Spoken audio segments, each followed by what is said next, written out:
Okay? All right, so to get started, what I want you to do is take a minute and think about, why this session? I'm here because, take 30 seconds, just think about that.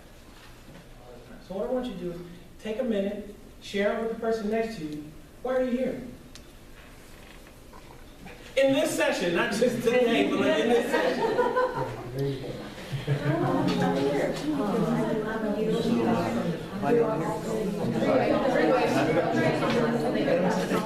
Because of that, I'm here because sometimes they lack the resilience to get through the course, and I'm hoping that I will find ways to help build their resilience. Look, teacher, got my own experts. All right, so resilience. I always have, no. I should know. It's EI, right? No, IE. IA? I always have a hard time. That and accommodations, I always. That's what he's just abbreviated. Yeah, Or yes, here it does. resilience and then perseverance, which is something I talk about quite a bit. I actually misspell it, okay? That's another thing that I like to do all the time in my classroom is I share my mistakes. And I say, okay, I'm very upfront with them because I want to make sure my students are comfortable, because we know in math, you're not learning unless you're making mistakes, unless you're fumbling over things and so on and so forth, all right? So one thing I always do is I try and build community by sharing, like, somebody tell me how to spell it, let me finish it. Somebody tell me, how do you spell resilient? I thought it was just ENCE. Is it not? E-N-C-E. No, resilience. Resilience. R-E. IENC.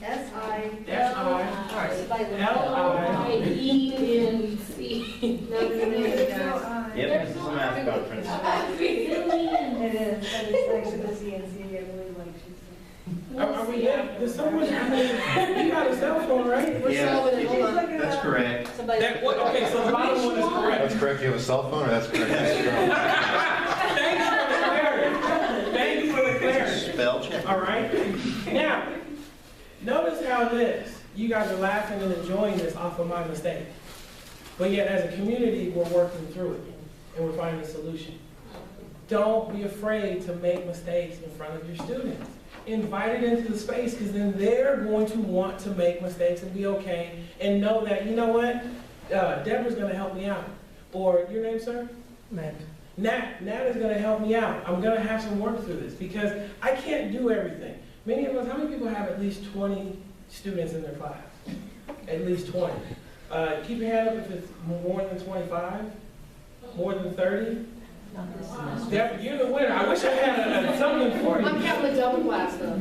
Gotcha. So in that, it's impossible to get around to everybody to find all those mistakes, but it is possible to have the neighbor next to them talk to them and share. And if we get better at identifying our mistakes, the neighbor or each of my students gets better at actually interacting and helping people through the mistakes. That way I don't have to get around to you. And because now you're talking with your neighbor, it's a more effective class, and I actually feel better about being there. And there's a sense of community and belonging that's there, because Nat is going to be there to help me. Nat actually might, a couple times I get to know Matt, we might go for coffee or something afterwards. You don't really know, but that's going to help you want to be here, because then Nat might be like, later on, we're exchanging numbers. Nat calls me, I'm missing class, where are you at?